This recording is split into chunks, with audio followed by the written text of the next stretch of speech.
Good evening दोस्तों। जैसे कि हम लोग दक्षिण भारत के इतिहास पढ़ रहे थे और उसके तहत हम लोगों ने चालुक्य का इतिहास कंप्लीट कर लिया है। तो दोस्तों अब हम लोग देखेंगे आज पल्लव का इतिहास। तो दक्षिण भारत के तहत दोस्तों देखेंगे तो दक्षिण भारत के तहत थोड़ा सा ओवरव्यू देखते हैं। तो हम लोग देखें कि जो विंध्याचल पर्वत है इधर में दोस्तों उत्तर भारत है और विंध्याचल पर्वत के नीचे दक्षिण भारत है। और हम लोग बताए थे विंध्याचल के नीचे जो कृष्णा नदी है यहाँ तक दक्षिण, और कृष्णा नदी से कन्याकुमारी तक इसको दोस्तों बोले थे सुदूर दक्षिण। तो सुदूर दक्षिण के तहत दोस्तों हम लोगों ने चेर राजवंश, चोल राजवंश और पांड्य राजवंश खत्म कर लिए थे। अब दक्षिण भारत के तहत दो मुख्य राजवंश दोस्तों देखोगे विंध्याचल पर्वत से लेकर कृष्णा के बीच में, वो है दोस्तों चालुक्य और पल्लव। तो आज हम लोग दोस्तों पल्लव पढ़ेंगे क्योंकि चालुक्य पिछले क्लास में हम लोगों ने खत्म कर लिए थे। तो दोस्तों इसके तहत आप देखोगे सबसे पहले अगर थोड़ा सा रिव्यू लेंगे तो आप दक्षिण भारत का इतिहास पढ़ोगे दोस्तों तो महापाषाण काल आप पढ़ते हो, तो जिसके तहत कोई लिखित स्रोत नहीं है। महापाषाण काल या स्टोन एज जब हम लोग पढ़ते हैं तो there is no any literary evidences. उस समय हम लोगों के पास कोई भी साहित्यिक प्रमाण नहीं है, पूरा तात्विक प्रमाण है। पाषाण काल के माध्यम से, पत्थर के माध्यम से, कुछ हथियार के माध्यम से जानते हैं। तो महापाषाण काल दोस्तों क्या बोला गया है, ये प्राग ऐतिहासिक काल में आता है जिसका कोई लिखित एविडेंस ना हो। लेकिन बाद में इतिहास काल में पहला ऐतिहासिक काल दोस्तों संगम काल है। कहा गया है कि दक्षिण भारत का पहला ऐतिहासिक जो काल है वो संगम काल है। क्यों? क्योंकि संगम काल में हमें साहित्यिक स्रोत मिलता है। और दूसरा ऐतिहासिक काल बताया गया दोस्तों, ये जो पल्लव और चालुक्य का जो हम लोग पढ़ेंगे इतिहास, इसके तहत देखेंगे दूसरा ऐतिहासिक काल। और साथ ही साथ पल्लव काल में दक्षिण भारत सांस्कृतिक रूप से बहुत ज़्यादा विकसित हुआ था। आर्ट और कल्चर के तहत पल्लव का बहुत बड़ा योगदान है। आप देखोगे दोस्तों कि जो द्रविड़ शैली में मंदिर का निर्माण हुआ है तो दोस्तों पल्लव के काल में ही हुआ है। तो सांस्कृतिक रूप से पल्लव ने दक्षिण भारत को बहुत ही महत्वपूर्ण योगदान दिया है। और साथ ही साथ आप दोस्तों देखोगे इसके बाद के कालों में तो इनका इतिहास आप देखो कि बहुत ही सांस्कृतिक धरोहर के रूप में जाना जाता है।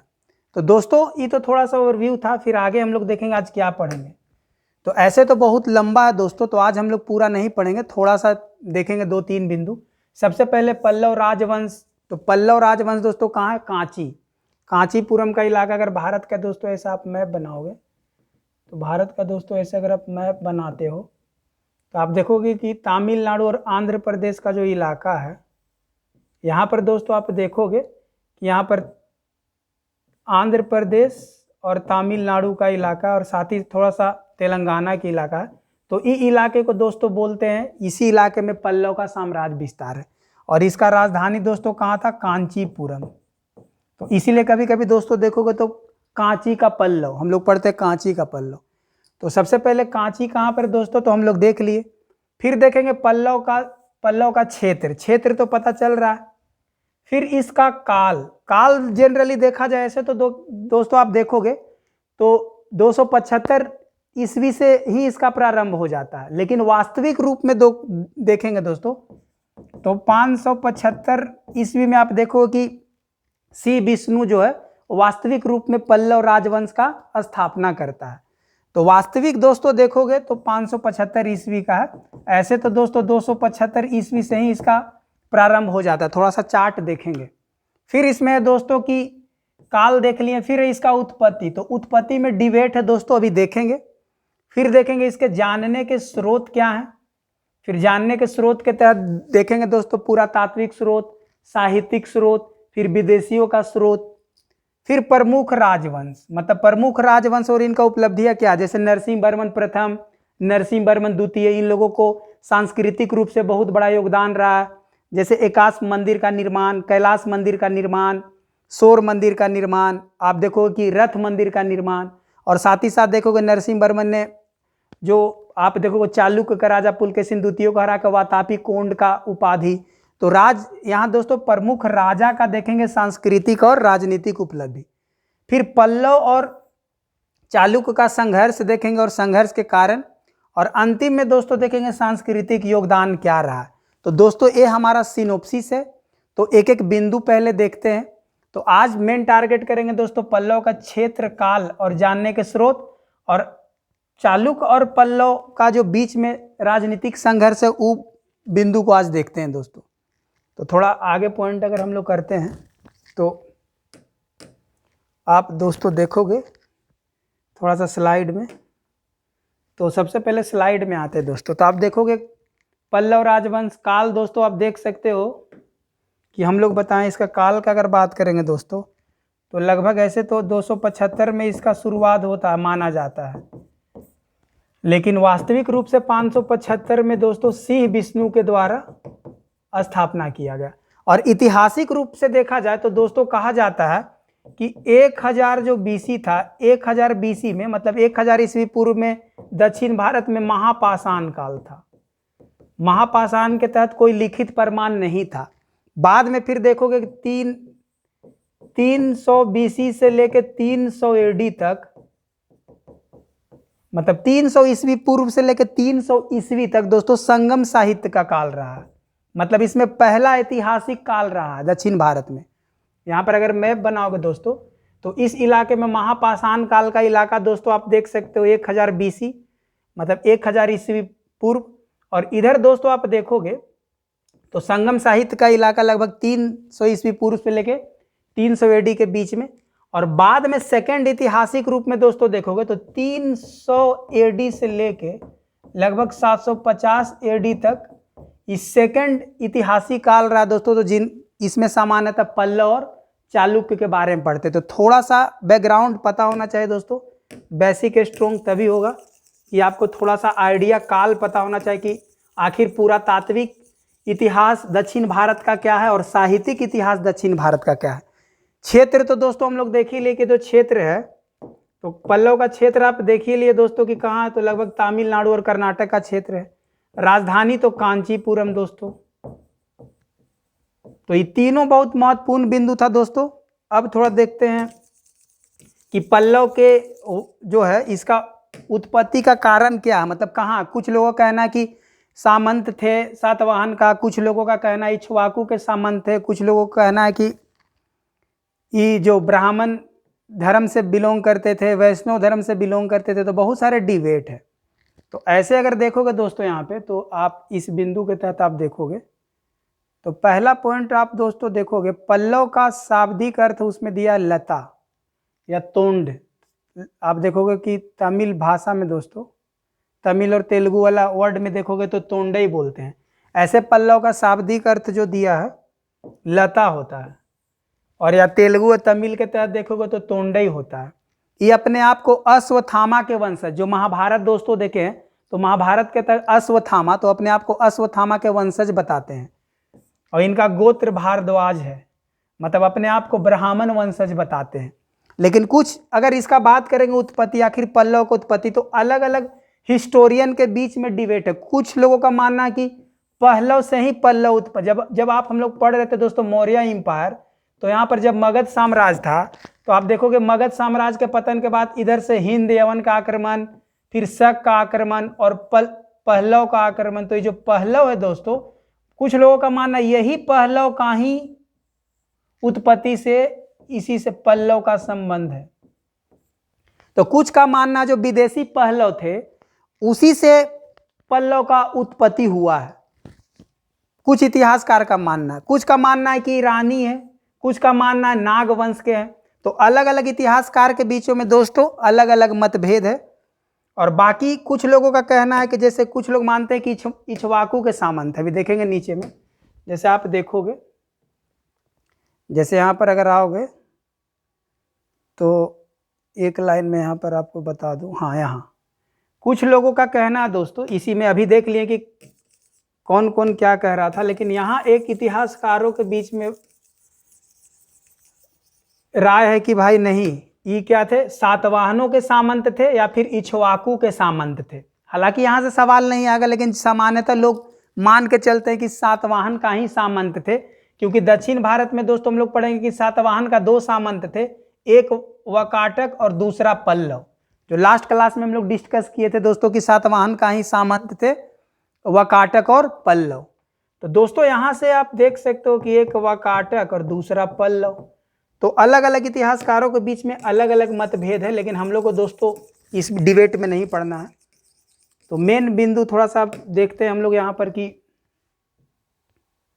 यहाँ हम लोग देख लिए, फिर देखें कि पल्लव। हाँ दोस्तों, यहाँ पर देख सकते हो कि पल्लव का इलाका दोस्तों यही है। अगर क्षेत्र का मैप में देखोगे तो यही है दोस्तों, कांची यहाँ पर है। तो देख लो कि मसूलीपट्टनम, मसूलीपट्टनम यहाँ कृष्णा नदी के पास दोस्तों, यहाँ से लेके ई वाले इलाके में पेनार नदी तक आप देखो दोस्तों इसका विस्तार है। तो कहीं ना कहीं लगभग तमिलनाडु, आंध्र प्रदेश और तेलंगाना के क्षेत्र में दोस्तों पल्लव का इलाका है। तो ये पॉइंट आप देख सकते हैं दोस्तों कि आखिर पल्लव है कहाँ। फिर इसके बारे में थोड़ा सा ये तो देख लिए दोस्तों। हाँ, यहाँ की इम्पोर्टेंट पॉइंट है डिबेट, जैसे पाषाण काल से महापाषाण काल। तो महापाषाण काल दोस्तों देखोगे, दक्षिण भारत के इतिहास अभी बताएं कि महापाषाण काल का इलाका लगभग 1000 BC है। उसके बाद पहला ऐतिहासिक काल आता 300 ईस्वी से 300 ईस्वी पूर्व से 300 ईस्वी, और द्वितीय ऐतिहासिक काल में दोस्तों देखो 3000 ईस्वी से लेकर 750 ईस्वी तक, जो पल्लव के बारे में हम लोग जानेंगे। तो आज देखते हैं दोस्तों पल्लव का आखिर इतिहास को कैसे जानेंगे। तो पल्लव के इतिहास के जानने के 3 स्रोत है दोस्तों। एक स्रोत है अभिलेख या फिर पुरातात्विक आर्कियोलॉजिकल एविडेंसेस, और दूसरा है दोस्तों लिटरेरी एविडेंसेस, साहित्यिक स्रोत, और तीसरा है दोस्तों विदेशी। तो आज थोड़ा सा हम लोग देख लेते हैं कि अभिलेख क्या है। तो सबसे पहला अभिलेख दोस्तों देखोगे मामलपुर के अभिलेख में दोस्तों देखोगे तो मामलपुर के अभिलेख के तहत देखोगे पल्लव का वंशावली का जिक्र है दोस्तों। तो यहाँ पर आप कह सकते हो कि मामलपुर अभिलेख से क्या पता चलता है, तो पल्लव का वंशावली का जिक्र है। फिर नीचे में मंगपट्टू अभिलेख, तो मंगपट्टू अभिलेख में ब्रह्मा विष्णु का एकाश मंदिर जयसिंह के द्वारा बनवाया गया था। तो मंगपट्टू अभिलेख में दोस्तों इसका जिक्र है। फिर नीचे आओगे थोड़ा सा, तो मंगपट्टू के बाद कुराम अभिलेख। तो कुराम अभिलेख में नरसिंह वर्मन और पुलकेशिन द्वितीय के युद्ध दिखाया गया है। किस प्रकार से नरसिंह वर्मन ने पुलकेशिन द्वितीय को हरा के अपना पिताजी का बदला नरसिंह वर्मन प्रथम का बदला लेके और वातापी पे कब्जा कर लेता और वातापी कोंड का उपाधि लेता। दोस्तों याद करो, जब हम लास्ट क्लास में जब पढ़ा रहे थे, इसको आगे डील करेंगे कि कैसे वातापी, अभी देखेंगे दोस्तों हम लोग। तो यहाँ पर इस अभिलेख से पता चलेगा, साथ ही इस अभिलेख से एक और युद्ध का पता चलेगा, किस प्रकार से परमेश्वर वर्मन प्रथम और विक्रमादित्य के बीच में युद्ध होता है। तो इसके बारे में भी दोस्तों हम लोग देखेंगे अभी। फिर नीचे आप देखोगे कासकुड़ी का दान पत्र, इसमें किस प्रकार से जो जयसिंह, आप देखोगे जयसिंह जो पल्लव वंश का संस्थापक है दोस्तों, तो चोल को भी हराया, काल भ्रस को भी हराया, पांड को हराया, चेर को, श्रीलंका इत्यादि को जयसिंह हराया दोस्तों, जो पल्लव वंश का संस्थापक। और साथ ही साथ वातापी कोंड वाला भी जिक्र है, जिसमें नरसिंह वर्मन प्रथम जो पुलकेशिन द्वितीय को हराता है। तो किसमें जिक्र है दोस्तों? कासकुड़ी दान पत्र में। फिर बेलूर पालयम अभिलेख में नंदी वर्मन तृतीय जो किस प्रकार चालुक्य के राजा श्रीमार को हराता है, उसके बारे में जिक्र है। और एहोल अभिलेख में दोस्तों आपको पता हो कि एहोल अभिलेख में भी किस प्रकार नरसिंह वर्मन प्रथम का जिक्र है दोस्तों, और इसी से रिलेटेड पुलकेशिन द्वितीय का भी थोड़ा सा इसमें जिक्र है दोस्तों। साथ ही साथ हर्षवर्धन का भी जिक्र है। तो दोस्तों यहाँ से आप देख सकते हो कि ये आपका क्या हो गया दोस्तों, ये हो गया आपको दोस्तों पुरातात्विक या फिर अभिलेख। अब थोड़ा साहित्य में देखते हैं कि चालुक्य का पल्लव का साहित्यिक प्रमाण क्या है, इसके बारे में कैसे पता चलेगा। तो साहित्य के तहत दोस्तों देखोगे भारवी का कृतार्जुन्य महाकाव्य, इसमें भी दोस्तों पल्लव राजवंश का जिक्र है। आप देखोगे भारवी दोस्तों जयसिंह के दरबार में कवि थे। तो यहां से सवाल दोस्तों आएगा। फिर महेंद्र वर्मन प्रथम जो मत विलास प्रहसन लिखे। फिर दांडी देखोगे दोस्तों, दांडी के द्वारा रचना किया गया 10 कुमार चरित, अवंती सुंदरी, काव्य दर्श, तो इससे भी दोस्तों पल्लव राजाओं का जिक्र है। फिर देखोगे पेरुन देवनार द्वारा रचित भारत वेणवा, तो भारत वेणवा में भी दोस्तों पल्लव राजवंश का जिक्र है। तो दोस्तों हम देखें किस प्रकार साहित्य में भी पल्लव राज का जिक्र है। अब विदेशी का दोस्तों बात करोगे तो विदेशी में जैसे हेनसोंग का विवरण, हेनसोंग कहा जाता कि हर्षवर्धन के टाइम में आया था। तो हर्षवर्धन किसका समकालीन था? तो दोस्तों देखोगे हर्षवर्धन पुलकेशिन द्वितीय का समकालीन था, क्योंकि हर्षवर्धन और पुलकेशिन द्वितीय आप देखो एक दूसरे को एहोल अभिलेख में युद्ध है, और पुलकेशिन द्वितीय को ही नरसिंह वर्मन प्रथम भी हराता है। तो दोस्तों हेनसोंग जो है हर्षवर्धन के भी काल में आता है, पुलकेशिन के भी दरबार में गया और नरसिंह वर्मन के भी दरबार में गया है। तो कहीं ना कहीं दोस्तों हेनसोंग से आप हर्षवर्धन का भी इतिहास जान सकते हो, पुलकेशिन द्वितीय चालुक्य वंश का भी इतिहास जान सकते हो, और नरसिंह वर्मन प्रथम इसका मतलब पल्लव वंश का भी इतिहास जान सकते हो। तो दोस्तों हम लोग देख लिए कि तीन प्रकार का जो साहित्य तीन प्रकार का स्रोत देखे आज हम लोग। अब हम लोग आज दोस्तों सबसे इंपॉर्टेंट पॉइंट देखेंगे, इसमें बहुत सारे हैं लेकिन सारा डील नहीं करेंगे आज। राजनीतिक लड़ाई हम लोग देखेंगे, फिर उपलब्धियां देखेंगे दोस्तों। तो यहां पर जैसे हम लोग लिखे थे दोस्तों, आप देखोगे यहां पर दोस्तों हम लोग पल्लव राजवंश देख लिए, पल्लव का क्षेत्र देख लिए, काल देख लिए, उत्पत्ति के बीच में डिबेट देख लिए, और जानने के स्रोत देख लिए। और अंतिम पॉइंट देखेंगे दोस्तों यहाँ पर पल्लव और चालुक्य का संघर्ष। दोस्तों ये जो प्रमुख राजवंश और उपलब्धियां नेक्स्ट लेक्चर में देखेंगे, और सांस्कृतिक उपलब्धि भी नेक्स्ट लेक्चर में देखेंगे। आज देखेंगे पल्लव और चालुक्य के बीच में जो युद्ध हुआ है, राजनीतिक लड़ाई हुआ है, क्यों हुआ है उसके बारे में देखेंगे दोस्तों। तो देखते हैं क्यों हुआ, थोड़ा चार्ट में आप देखोगे तो सबसे बड़ा कारण है चालुक्य और पल्लव के बीच में जो राइवलरी हुआ है, जो स्ट्रगल, जो संघर्ष हुआ है, जो युद्ध हुआ है, उसका सबसे बड़ा कारण है दोस्तों रायचूर दोआब। ये सब दोस्तों हम लोग देखेंगे नेक्स्ट क्लास में कि किनका किनका क्या योगदान रहा। लेकिन आज थोड़ा राजनीतिक लड़ाई देख लेते हैं कि आखिर इन दोनों के बीच में राजनीतिक लड़ाई क्या रहा है। तो आप देखोगे दोस्तों राजनीतिक लड़ाई का सबसे बड़ा कारण देखो यही दोस्तों, रायचूर दोआब। कहा जाता है कि आप देखोगे यहाँ पर तो ये जो इलाका है कृष्णा नदी दोस्तों और तुंगभद्रा नदी, कृष्णा नदी और तुंगभद्रा नदी, ये दोनों के बीच का इलाका को दोस्तों बोलते हैं रायचूर दोआब। और ये बहुत ही उपजाऊ भूमि था, तो बहुत ज्यादा उपजाऊ भूमि था। तो चालुक्य भी चाहता था इस पे कब्जा कर ले, और दोस्तों पल्लव भी चाहता था कब्जा कर ले। तो मुख्य जो इन लोग दोनों के बीच में संघर्ष का असली कारण यही था। बाकी कुछ कुछ राजनीतिक कारण भी थे, अभी आगे देखेंगे। पहला तो आर्थिक कारण मेन था रायचूर दोआब, उसके बाद नेक्स्ट जो दूसरा रीजन था वो राजनीतिक कारण था, क्योंकि आप देखोगे वंशावली रंजिश हो जाता है, मतलब एक पीढ़ी दर पीढ़ी क्या होता है कि खूनी रंजिश होता है एक दूसरे को बदला लेने के लिए। जैसे आगे अभी देखेंगे दोस्तों। पहला कारण है कि पल्लव और चालुक्य के बीच में संघर्ष का कारण क्या, तो रायचूर दोआब जो कृष्णा नदी और तुंगभद्रा के बीच में है। दोस्तों आप देख सकते हो यहाँ पे कि किस प्रकार से ही आप यहाँ पर दोस्तों चालुक्य है और यहाँ पर पल्लव है, और ये इलाका पूरा का पूरा इलाका दोस्तों जो है, ये इलाका आप देखोगे कि रायचूर दोआब है। तो इसी पे दोस्तों कौन कब्जा करना चाहेगा, या तो चालुक्य कब्जा करना चाहेगा, पल्लव कब्जा करना चाहेगा। इसी के बीच में क्या होगा, इन लोग को दोनों के बीच में संघर्ष हो जाएगा। थोड़ा सा देखते हैं हम लोग कि कैसे संघर्ष होता है। तो इसको थोड़ा सा हम लोग दोस्तों अभी देखेंगे। यहाँ पे आप देखोगे दोस्तों कि पहला शुरुआत कैसे होगा। तो यहाँ से सवाल दोस्तों पूछा जाता है एग्जाम में, तो आपको मैं बता देता हूँ कि आप देखोगे यहाँ पे का जो इलाका है, तो यहाँ पर मान ले दोस्तों क्या विंध्याचल पर्वत है, ये उत्तर भारत है, ये दक्षिण भारत है। यहाँ पर दोस्तों ये कृष्णा नदी है, यहाँ तुंगभद्रा नदी है, और इसके बीच में दोस्तों रायचूर दोआब है। बहुत उपजाऊ भूमि है दो नदियों के बीच का। इधर वाले इलाके में दोस्तों कौन है, चालुक्य, और इधर वाले इलाके में दोस्तों कौन है, पल्लव। तो सबसे पहला जो लड़ाई शुरुआत होगा, आप देखो कि चालुक्य वंश का असली संस्थापक बोला गया पुलकेशिन प्रथम को, और इधर जो पल्लव वंश का असली संस्थापक उसको बोला गया सिंह विष्णु को। तो यही दोस्तों जो पुलकेशिन का जो बेटा है उसका नाम है, आप देखोगे कृति वर्मन प्रथम, और इसका बेटा दोस्तों पुलकेशिन द्वितीय। पुलकेशिन द्वितीय से ही इन लोगों के बीच में खूनी संघर्ष होता है, रंजिश हो जाता है।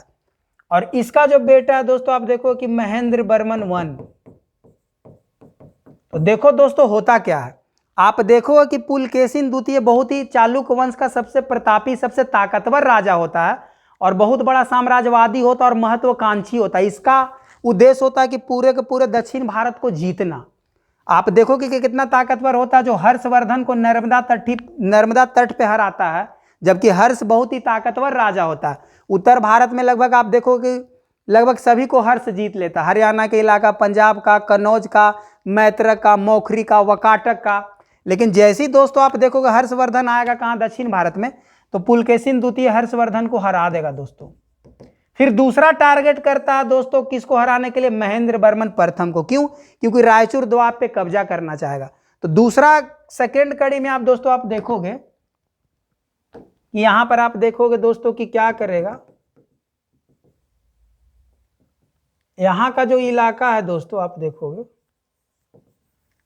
तो इस इलाके में क्या करेगा कि पुलकेशिन द्वितीय क्या करेगा, पल्लव राजा महेंद्र वर्मन प्रथम का क्या करता है दोस्तों, हत्या कर देगा। और हत्या करके जो इलाका है कांचीपुरम का जो उत्तरी इलाका, उत्तरी पल्लव का क्षेत्र को जीत लेता। कौन? पुलकेशिन द्वितीय। और जीतने के बाद ये जो इलाका है, अपना एक भाई होता विष्णुवर्धन, अपना एक भाई होता विष्णुवर्धन, विष्णुवर्धन को इलाका जीत के दे देता। कौन? पुलकेशिन द्वितीय। और विष्णुवर्धन इसको एक राजधानी बनाता, उसका नाम होता वेंगी।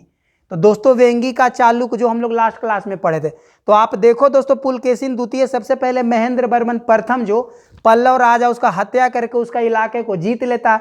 अब यहीं से दोस्तों शुरुआत होता खूनी रंजिश का।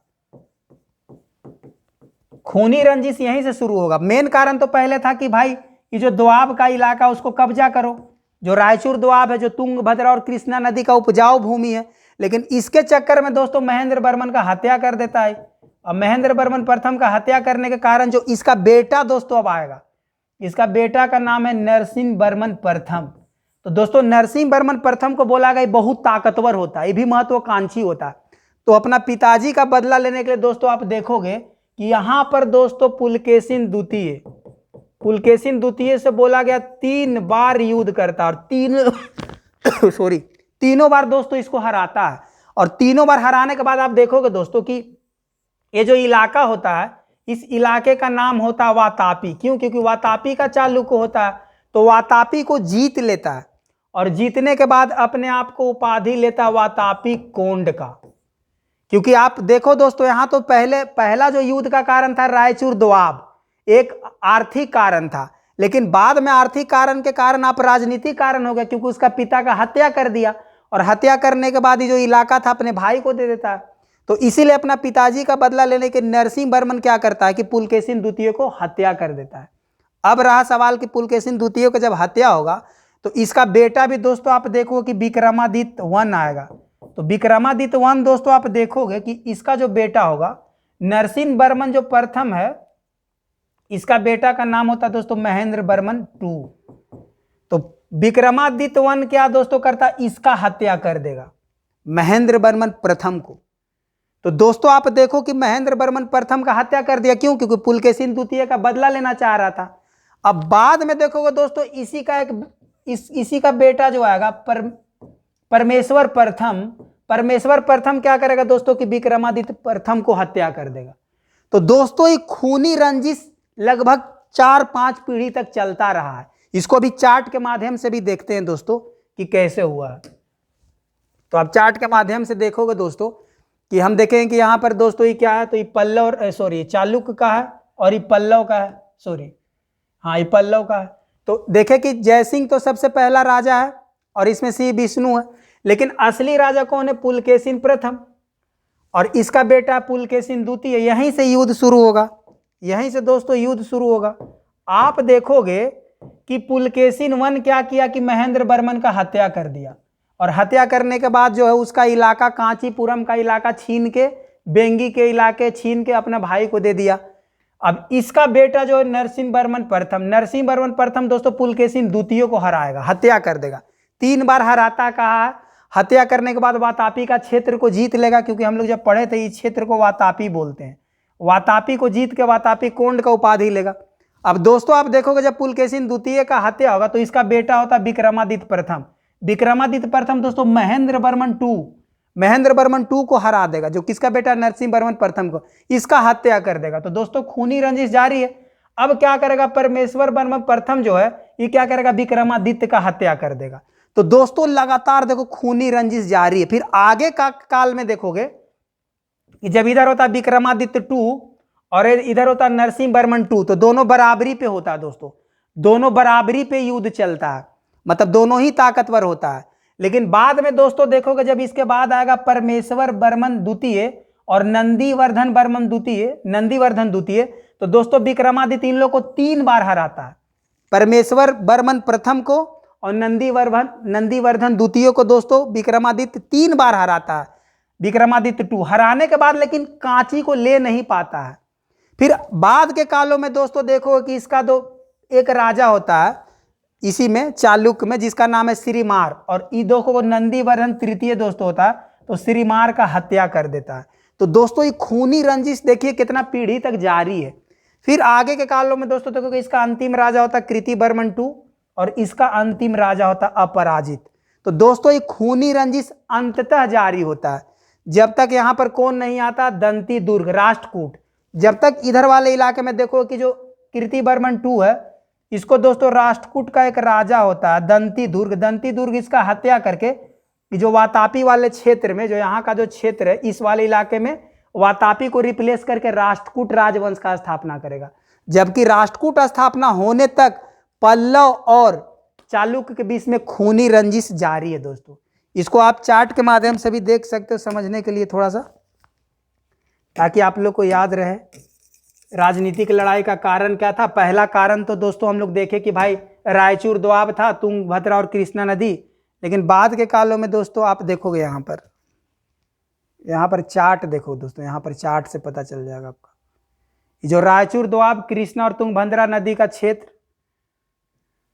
तो चार्ट में दोस्तों देखोगे पुलकेशिन प्रथम है और यहाँ पर शिव विष्णु है। पुलकेशिन प्रथम दोस्तों वास्तविक संस्थापक है चालुक्य का और शिव विष्णु है वास्तविक संस्थापक पल्लव का। अब युद्ध का शुरुआत दोस्तों कहाँ से होगा, तो यहाँ पुलकेशिन द्वितीय से। पुलकेशिन द्वितीय दोस्तों क्या करेगा, आप देखो कि यहाँ महेंद्र वर्मन को हराएगा। हराने के बाद कांची का इलाका को थोड़ा सा कब्जा करके और विष्णुवर्धन को देगा। फिर थोड़ा सा नीचे में आओगे तो दोस्तों ये जो नरसिंह वर्मन है इसका हत्या कर देगा। किसका दोस्तों, तो पुलकेशिन द्वितीय का, और वातापी जीत लेगा। फिर बाद के कालों में दोस्तों देखोगे किसका भाई बदला लेगा। तो चार्ट इसलिए देख रहे दोस्तों कि जिनको लिखने में कठिनाई होगा तो चार्ट के माध्यम से आप आराम से देख के समझ सकते हो, ताकि आप लोग को ये जो पल्लव और जो चालुक्य रायवेलरी में दिक्कत ना हो। फिर आप देखो यहाँ दोस्तों देखोगे हल्का सा, हाँ यहाँ पर दोस्तों हम लोग देखें कि किस प्रकार से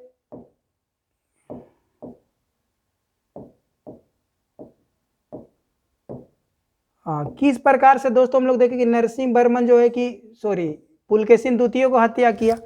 अभी जो विक्रमादित्य है दोस्तों महेंद्र वर्मन टू का हत्या करेगा। अब जैसे आप देखो कि तू करेगा तो परमेश्वर प्रथम दोस्तों इसका हत्या कर देगा विक्रमावन का।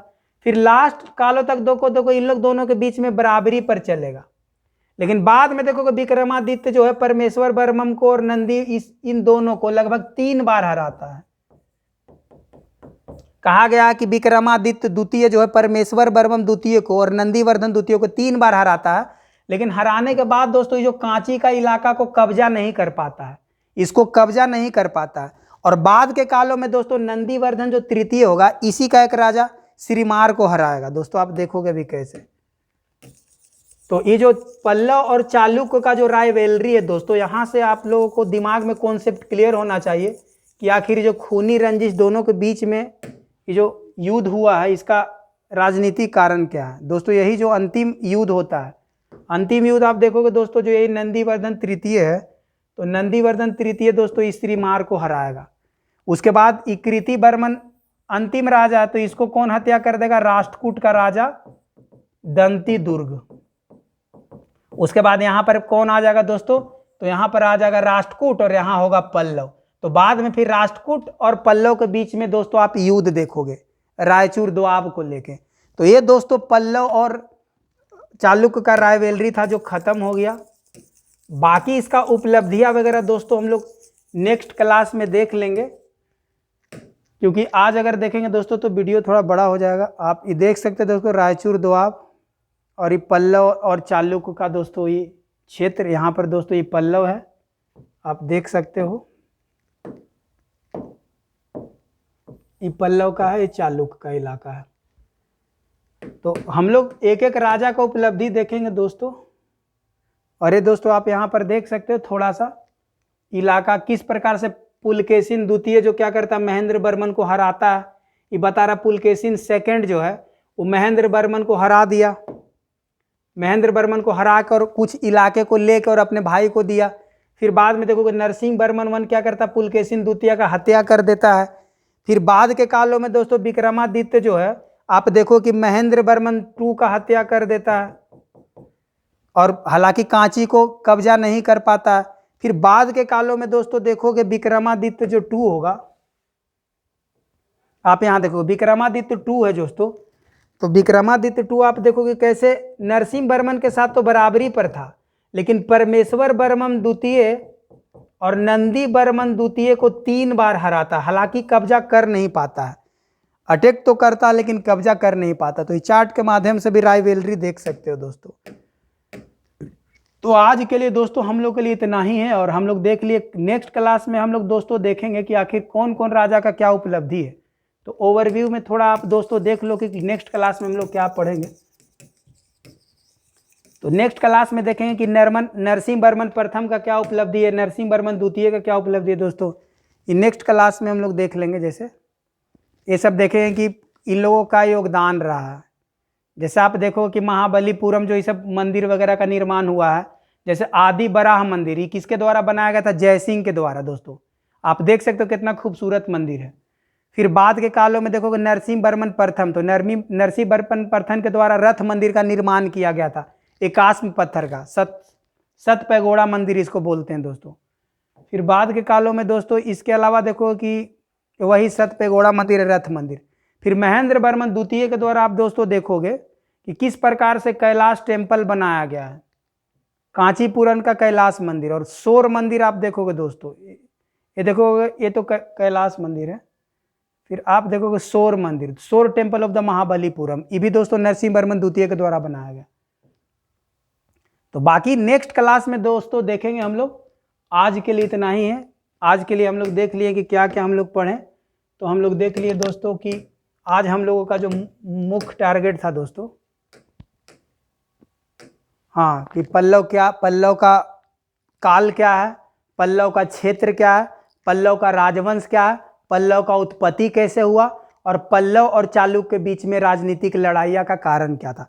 कल दोस्तों हम लोग देखेंगे कि पल्लव के जो अलग अलग राजवंश है उन राजाओं का क्या उपलब्धि रहा है। तो दोस्तों आज के लिए इतना ही। वीडियो अच्छा लगा हो तो लाइक कमेंट सब्सक्राइब करिए। बहुत बहुत धन्यवाद दोस्तों।